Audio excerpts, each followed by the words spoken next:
الحمدللہ رب العالمین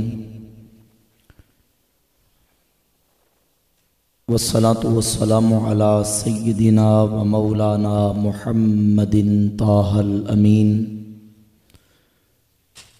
وعلی آلہ و اصحابہ اجمعین ومن اتبعہم الی یوم الدین اما بعد فاعوذ باللہ من الشیطان الرجیم بسم اللہ الرحمن الرحیم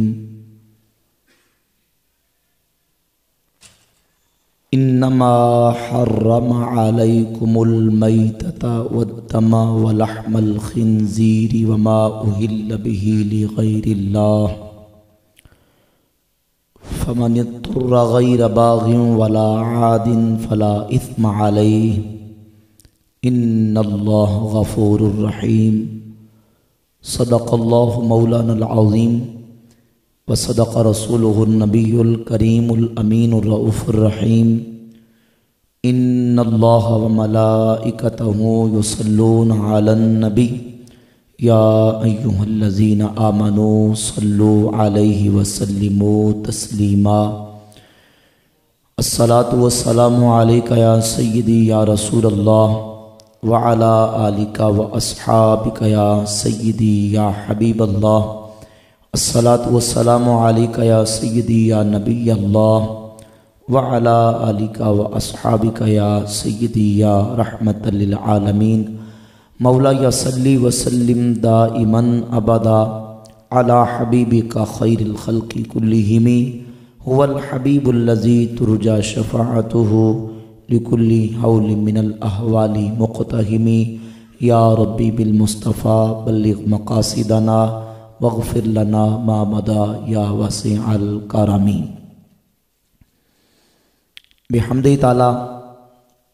آج ہمارا ماہانہ درس قرآن و حدیث کا جو پروگرام ہے اس کی 20ویں نشست میں ہم حاضری کی سعادت حاصل کر رہے ہیں۔ اللہ رب العالمین جل شانہ ہمیں صحیح معنوں میں قرآن و سنت کو سمجھنے، اعتقاد رکھنے اور عمل کرنے کی توفیق عطا فرمائے۔ اس مہینے کی مناسبت سے بھی اس موضوع کا انتخاب کیا گیا۔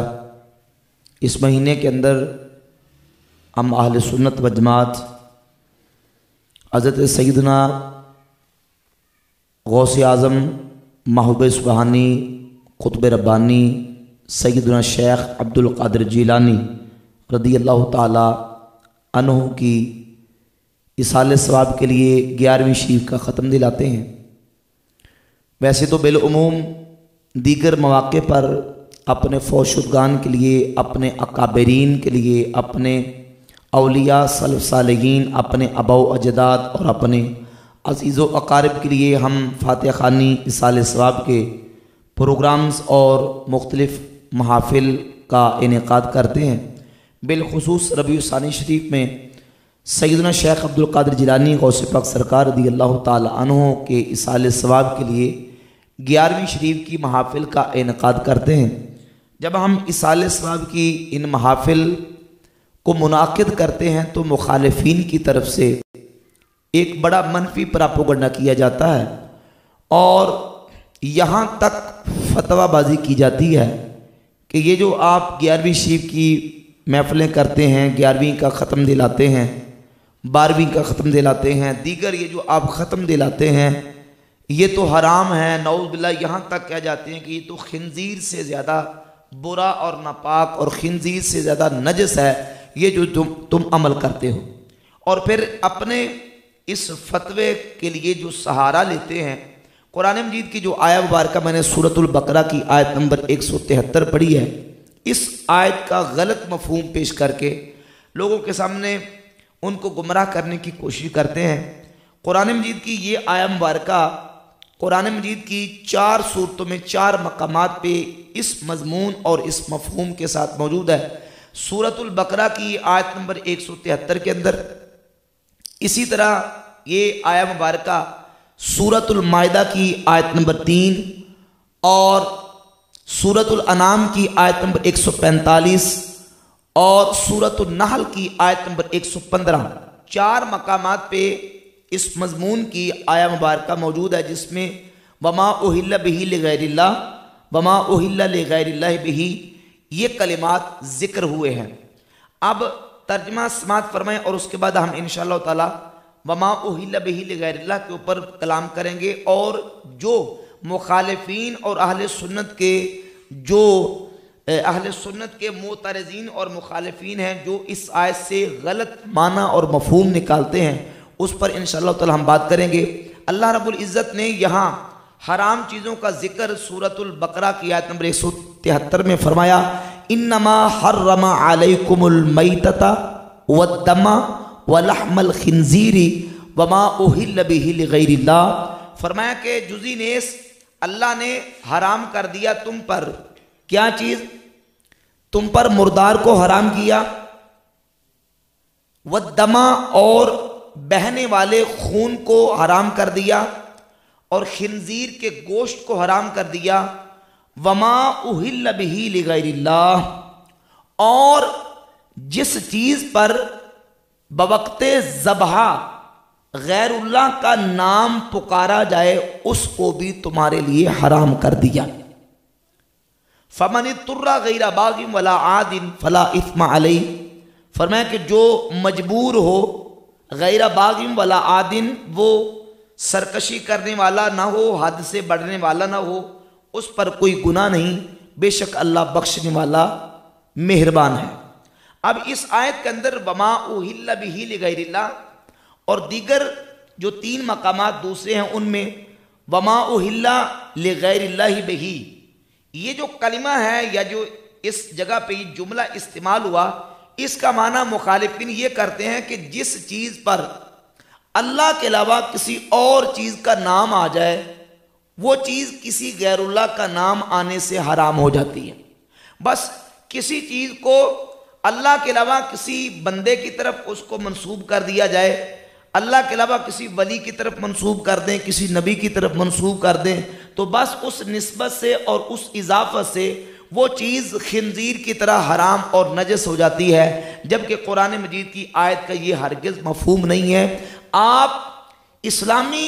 तारीख़ के अंदर जो मोतबर तरीन तफासीर लिखी गई हैं उन तफासीर को उठाकर देख लें। सहाबा इकराम ताबईन ने जो इस आयत की तफसीर बयान की है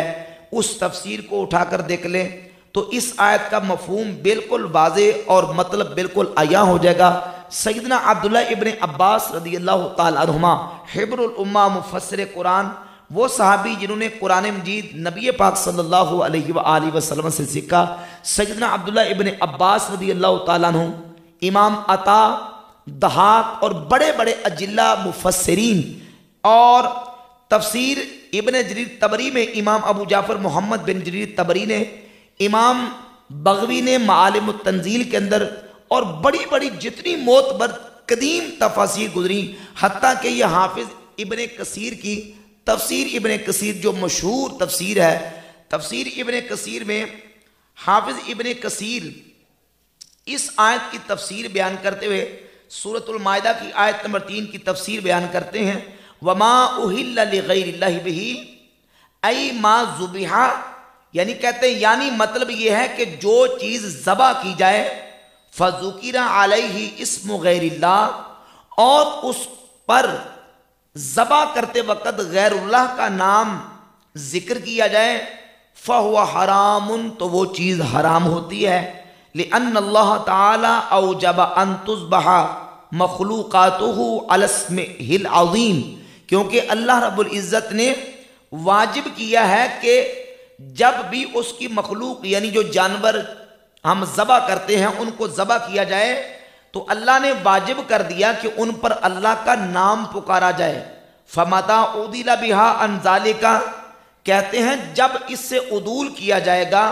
वज़ुकिरा अलैहा इस्मु गैरिही, और उस जानवर पर अल्लाह के अलावा किसी और का नाम पुकारा जाएगा, मिन सनमिन औ तागूतिन औ वस्निन औ गैर ज़ालिका, वो चाहे बुत हो, मूर्ति हो, जो भी हो, तागूत हो, جن پر اللہ کے علاوہ کسی غیر کا نام ذبح کرتے وقت پکارا جائے، جو چیزیں جن کا بھی نام پکارا جائے، چاہے وہ طاغوت ہوں، بت ہوں، مورتیاں ہوں، جن کا بھی نام پکارا جائے گا تو کہتے ہیں کہ فَإِنَّهَا حَرَامٌ بِالْإِجْمَاعِ، کہتے ہیں کہ وہ بالاتفاق اور بالاجماع حرام ہوگا جس پر ذبح کرتے وقت غیر اللہ کا نام پکارا جائے۔ اب یہ جو اہلا کا کلمہ قرآن مجید میں ذکر ہوا،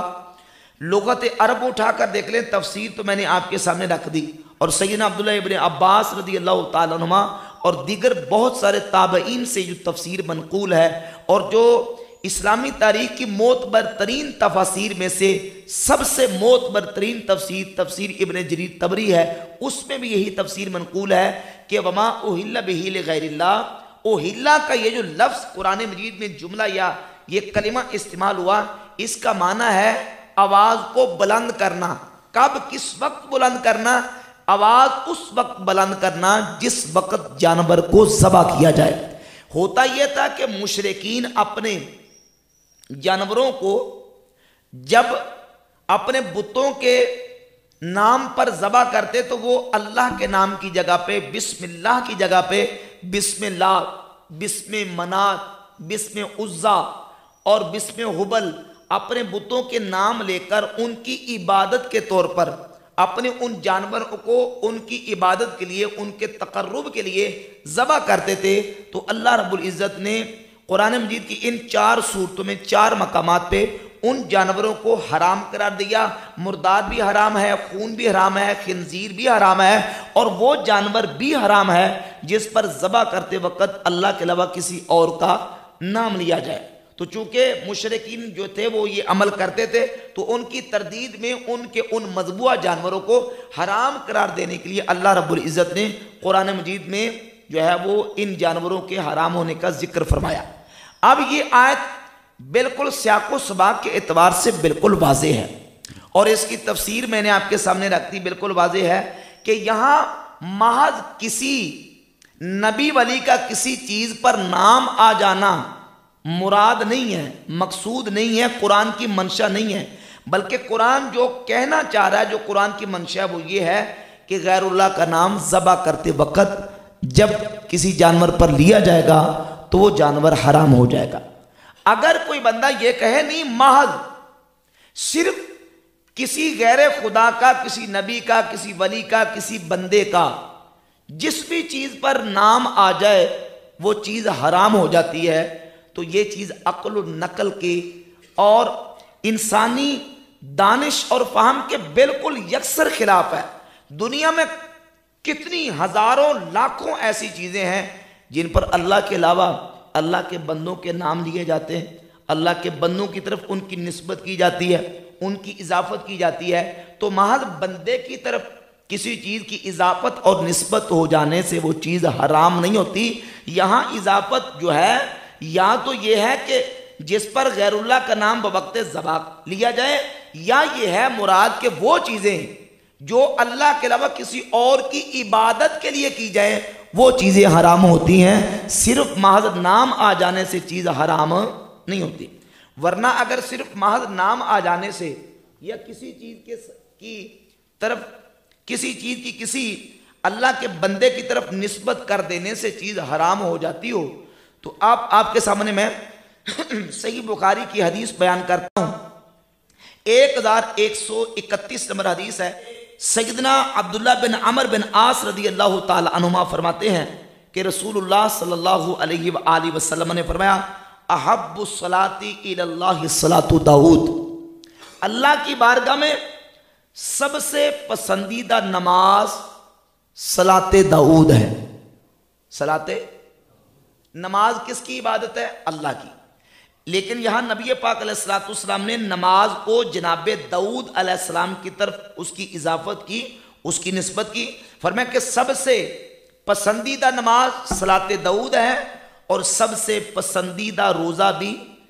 صوم داؤد ہے۔ احب الصیام الی اللہ صیام داؤد، جناب داؤد علیہ السلام نماز کس طرح پڑھتے تھے؟ وہ نماز پڑھتے تھے اللہ رب العزت کی اور روزہ رکھتے تھے، हुजूर ने फरमाया कि वकाना यनामु निस्फल लैले व यकूमु सुलुसहु, आधी रात सोते थे और उसका सुलुस नमाज पढ़ते थे। व यसूमु यौमन व युफ्तिर यौमन, और एक दिन दाऊद अलैहिस्सलाम रोज़ा रखते थे और एक दिन छोड़ देते थे। तो रोज़ा सबसे पसंदीदा वो है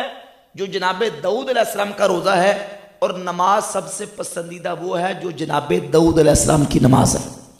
अब यहाँ नमाज की निस्बत दाऊद अलैहिस्सलाम की तरफ, रोज़े की निस्बत दाऊद अलैहिस्सलाम की तरफ, तो यहाँ महज नाम आने से, निस्बत आने से ना नमाज हराम हुई ना रोज़ा हराम हुआ। जबकि नमाज भी अल्लाह के लिए पढ़ते हैं, रोज़ा भी अल्लाह के लिए रखते हैं। नमाज भी इबादत है, रोज़ा भी इबादत है। जबकि नमाज पर भी नाम दाऊद अलैहिस्सलाम का,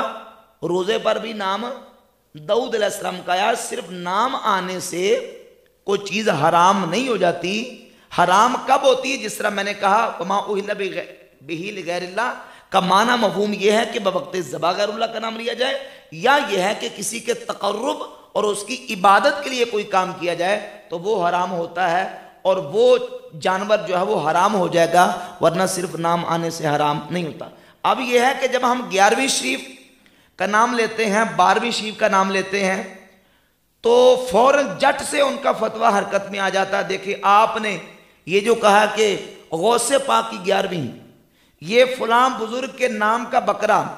ये फलां बुजुर्ग के नाम का मुर्गा, ये फलां बुजुर्ग के नाम की देग, तो ये चूंकि आपने बुजुर्गों का, औलिया अल्लाह का नाम ले दिया, तो वलियों का नाम ले देने से ये चीज़ हराम हो गई। हालांकि जब हम औलिया अल्लाह के इसाले सवाब के लिए ये महाफिल करते हैं, ख़त्म दिलाते हैं, जानवर ज़बह करते हैं, तो वहाँ मकसूद हमारा पहले तो ये कि जब हम जानवर ज़बह करते हैं तो अल्लाह के नाम पर ज़बह करते हैं, किसी गैरुल्लाह का नाम, यानी जानवर को ज़बह करते वक्त ये नहीं कहते नऊज़ बिल्लाह ताला के बिस्म गौसे पाक या बिस्म शेख अब्दुल कादिर जिलानी या बिस्म रसूलुल्लाह या बिस्म नबील्लाह, नहीं, बल्कि बिस्मिल्लाह अल्लाहु अकबर कह के अल्लाह के नाम पर अल्लाह के तक़र्रुब के लिए वो जानवर ज़बह किया जाता है। और जब हम वो जानवर ज़बह कर लेते हैं तो फिर हम अल्लाह रब्बुल इज़्ज़त की बारगाह में ये नीयत ये होती है कि ये जो जानवर का गोश्त लोग खाएंगे, अमीर खाएं, गरीब खाएं, इसका सवाब फलां वलीउल्लाह को पहुंचेगा। हुजूर गौसे पाक सरकार रहमतुल्लाह तआला की बारगाह में इसका सवाब पहुंचाएंगे। और ये अमल तो खुद नबी पाक सल्लल्लाहु अलैहि वसल्लम की ज़ात अक़दस से साबित है कि रसूलुल्लाह सल्लल्लाहु अलैहि वसल्लम ने एक मौके पर जानवर ज़बह फरमाया। उम्मुल मोमिनीन अम्मा आयशा सिद्दीक़ा रज़ियल्लाहु ताला अन्हा फरमाती है, सही मुस्लिम में 5091 नंबर हदीस है कि नबी करीम अलैहिस्सलातु वस्सलाम ने जानवर ज़बह किया और फरमाया बिस्मिल्लाह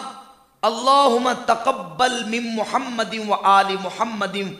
व मिन उम्मति मुहम्मदिन सुम्मा तह बिही। नबी पाक सल्लल्लाहु अलैहि वसल्लम ने जानवर को अल्लाह के नाम पर ज़बह किया, अल्लाह का नाम लेके जानवर को ज़बह करके फिर अल्लाह की बारगाह में दुआ की कि या अल्लाह इस जानवर को मोहम्मद की तरफ से और मोहम्मद की आल की तरफ से और मोहम्मद की उम्मत की तरफ से अपनी बारगाह में कबूल फरमा ले सल्लल्लाहु अलैहि वसल्लम। अब देखिए नबी करीम अलैहिस्सलातु वस्सलाम ने जानवर को अल्लाह का नाम लेकर ही ज़बह किया, ज़बह अल्लाह का नाम लेकर, लेकिन उसका सवाब अपनी उम्मत को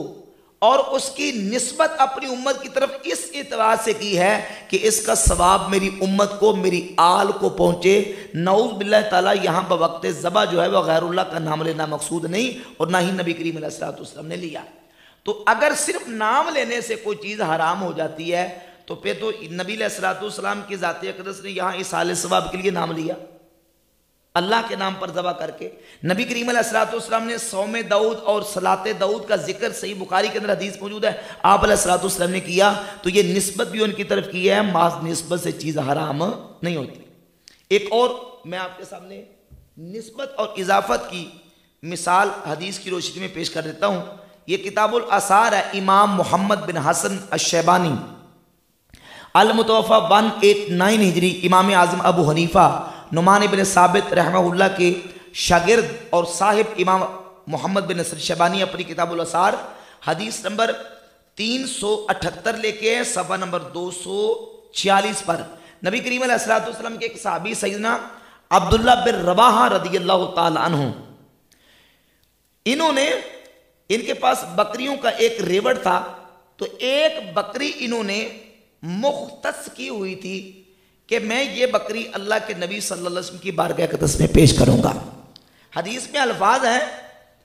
कि अन्नहु सम्मा शातम मिन गनमिही li रसूलिल्लाह सल्लल्लाहु अलैहि वसल्लम, एक बकरी जो है वो मुख्तस की थी, नाम लिया हुआ था उस बकरी पर, और वो नबी करीम अलैहिस्सलाम की ज़ात अक़दस के हवाले से छोड़ी हुई थी कि ये बकरी मैं अल्लाह के नबी की बारगाह में पेश करूंगा। और अपनी लौंडी को कहा था कि तुमने इसकी रखवाली करनी है, इसकी देखभाल करनी है। वह औसा बिहा जारियतन लहू कानत फिल गनम, जो लौंडी उनकी बकरियां चराती थी उसको आपने वसीयत की थी, हुक्म दिया हुआ था कि ये जो बकरी मैंने छोड़ी है ये मैंने अल्लाह के नबी सल्लल्लाहु अलैहि वसल्लम की ज़ात अक़दस के लिए छोड़ी है, तुमने इसकी हिफाजत करनी है और इसका पूरा पूरा ख्याल रखना है। और जब भी रेवड़ चर के वापस घर आता तो वो उस बकरी की देखभाल करते, अपनी लौंडी से पूछते कि जो मैंने आका करीम अलैहिस्सलातु वस्सलाम के लिए बकरी छोड़ी हुई है उस बकरी का क्या हाल है। एक दिन जब रेवड़ चर के वापस आया तो अपनी लौंडी से पूछा कि वो बकरी जो हुजूर के लिए मैंने छोड़ी थी वो बकरी का है। तो लौंडी ने कहा कि वो बकरी तो, हदीस लंबी है, उसने कहा बकरी तो गुम हो गई है। तो हज़रत अब्दुल्ला बिन रवाहा रदियल्लाहु ताला अन्हु ने अपनी लौंडी को इस वजह से मारा कि तुमने नबी पाक अलैहिस्सलातु वस्सलाम की ज़ात अक़दस के लिए जो मैंने बकरी छोड़ी थी उसको क्यों गुमा दिया। तो सहाबी रसूल का अमल ये बताता है, सहाबी रसूल का जो है वो तरीका ये बता रहा है कि नबी पाक अलैहिस्सलातु वस्सलाम की बारगाह में तोहफा पेश करने के लिए, हदिया पेश करने के लिए अगर कुछ किसी चीज़ पर हुजूर का नाम आ जाता है तो महज नाम आने से वो चीज़ हराम नहीं होती। इसकी बेशुमार मिसालें कुतुब अहादीस में आप पढ़ते चले जाएं, बेहमद ताला मिसालें मौजूद हैं कि अल्लाह के महबूब बंदों का, अल्लाह की मखलूक का जो है वो चीज़ों पर नाम आया तो महज नाम आने से चीज़ हराम नहीं होती। वरना हमारी जितनी चीज़ें हैं, मस्जिदें हैं, हमारे मदरसे हैं, हमारी खानकाहें हैं, हमारे जनाबे वाला, आप कितनी चीज़ें गिनते चले जाएं, गिनते चले जाएं, ये जो है ना वो मस्जिदों से लेकर खानकाहों तक, मदरसों तक, हमारे दीनी मराकिज़ तक, और किताबें और जनाबे वाला मस्जिदें, हर एक पर तकरीबन जो है वो अल्लाह के बंदों का नाम, मस्जिद इब्राहीम, मस्जिद इस्माइल, मस्जिद बिलाल, मस्जिद गौसिया, मस्जिद रज़विया, ये सारे नाम मस्जिदों के ऊपर आते हैं। महज नाम आने से वो चीज़ हराम नहीं होती। और वमा उहिल्ला बिही लिगैरिल्लाह का मतलब हरगिज़ ये नहीं है कि महज नाम आ गया तो वो चीज़ हराम होगी, बल्कि मतलब ये है, कुरान की मंशा ये है कि जब किसी चीज़ को ज़बा किया जाए तो उस पर अगर अल्लाह के अलावा किसी और का नाम बवक्त ज़बा लेंगे तो वो चीज़ हराम हो जाएगी। और अल्लाह के फजल करम से हम जब जानवर को ज़बा करते हैं तो नाम किसका लेते हैं? अल्लाह का। बिस्मिल्लाह अल्लाहु अकबर कहते हैं, किसी और का नाम नहीं लेते। और जानवर जो है वो कब हराम होता है?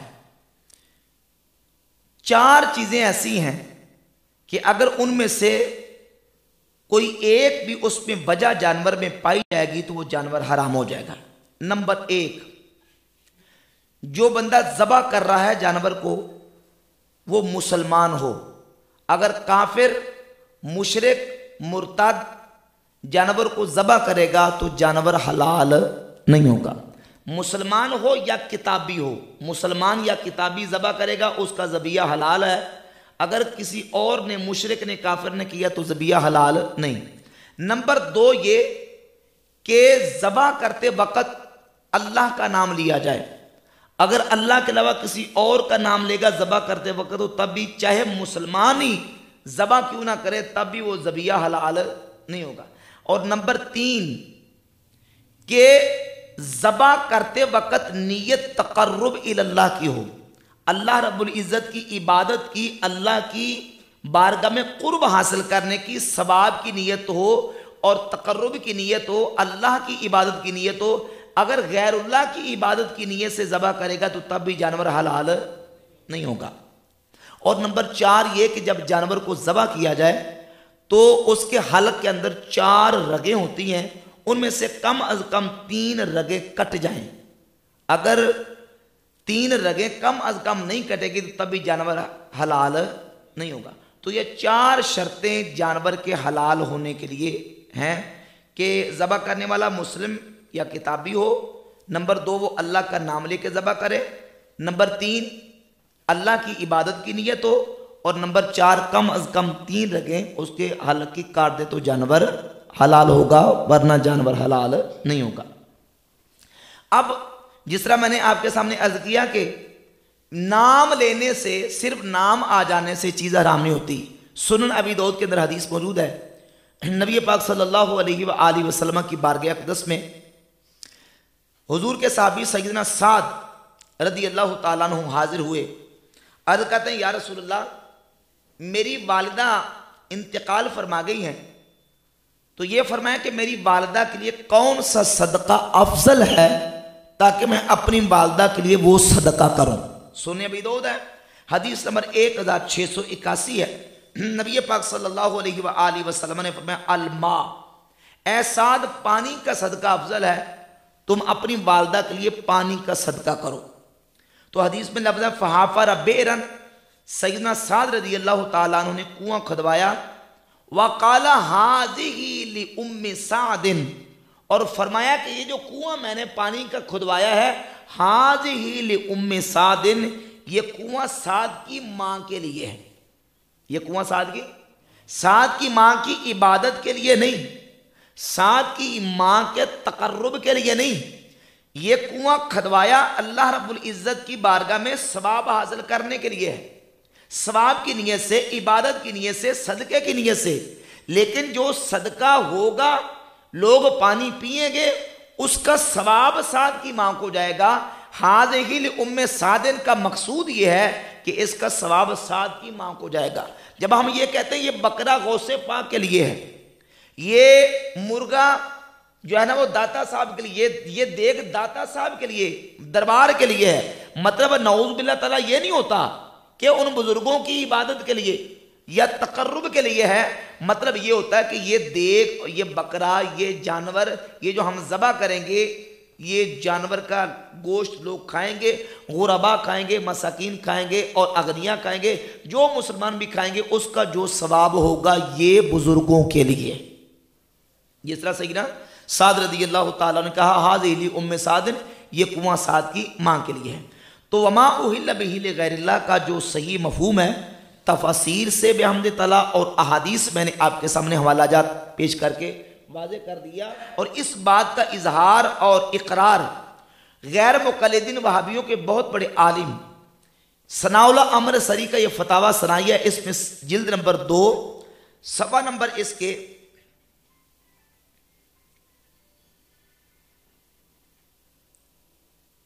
71 پہ ایک سوال کا جواب دیا۔ سوال کا جواب لکھتے ہیں کہ 11ویں 12ویں کی بابت